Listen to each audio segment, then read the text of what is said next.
Up next is Ben and Dan from VillageVines.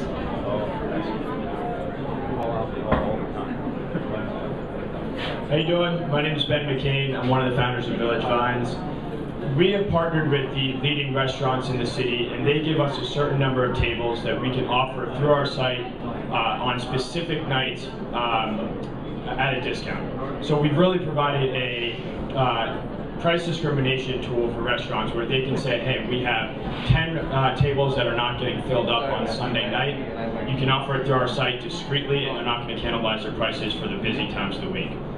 We are a members-only site. When you log in, you have to be registered and a member to actually access the deals. A perfect example of why a restaurant uses our service is Delmonico's. Delmonico's is down in the financial district and is completely packed on Tuesday, Wednesday, and Thursday nights. But on Friday, Saturday, and Monday, they have a lot of empty tables. And so what they do is they come to us and say, hey, you have 15 reservations that you can offer on your platform to your members, and when they make reservations to your site, we then will apply the discount automatically to their bill. So as a member, you scroll through, we have 6 to 10 offers around the city, scattered in the different neighborhoods. When you decide on the specific offer you're interested in, you click on to get to the booking page. On this page, you can see the different online content that is provided about the restaurant.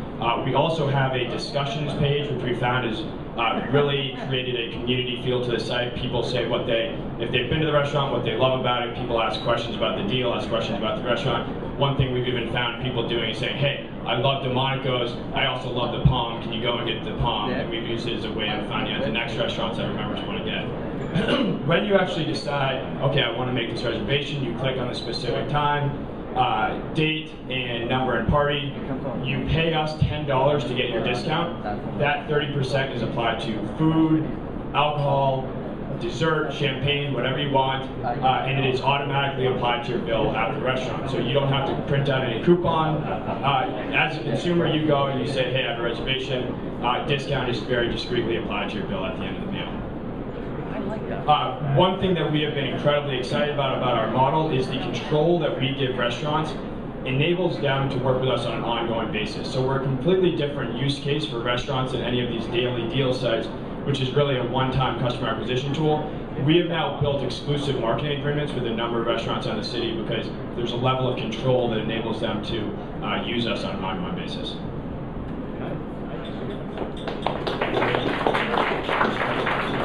Questions?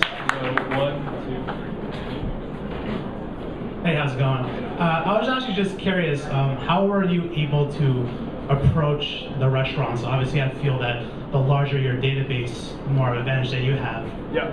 And also, what would you say is like your main differentiating point from restaurant.com? Okay. So that's a great question.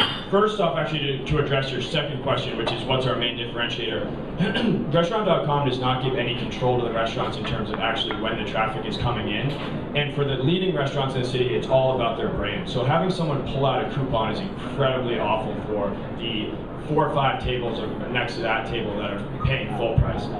The other thing that's huge about our value proposition in the restaurant is when they get the reservation details, they actually know that, hey, table 13 is a discounted VillageVines customer. There's no surprise at the end of the meal where the person says, hey, here's my restaurant.com coupon. So in terms of the process, it's incredibly hands-off, it's incredibly discreet, which enables us to get to leading restaurants.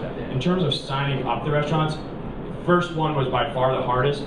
Now it's actually, we can leverage our network. We work with a number of the PR firms around the city. We now have restaurants coming to us because we were just featured in the New York Times. So it's gotten incredibly much easier to sign up restaurants, but it's a good question. It's a big hurdle at first. Do one more. How do you go about getting awareness for your site? Do you have a PR firm that helps you, or are you basically doing it on a ground level in terms of meetups and stuff like events like this?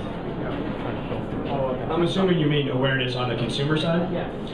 That's a very good question. So, I mean, essentially all of our growth so far has been organic. We've had one press announcement last week, actually, where we got a lot of hits. And now, just like the other private sale websites out there, Guild Group, Rule, It's incredible how many people spread it out through their networks. We've also partnered with a number of the leading investment banks and corporations around the city, so we've really expanded our consumer network that way. But in terms of the sort of organic growth, it's largely relying on our engaged members. All right. Thanks, Dan and Ben.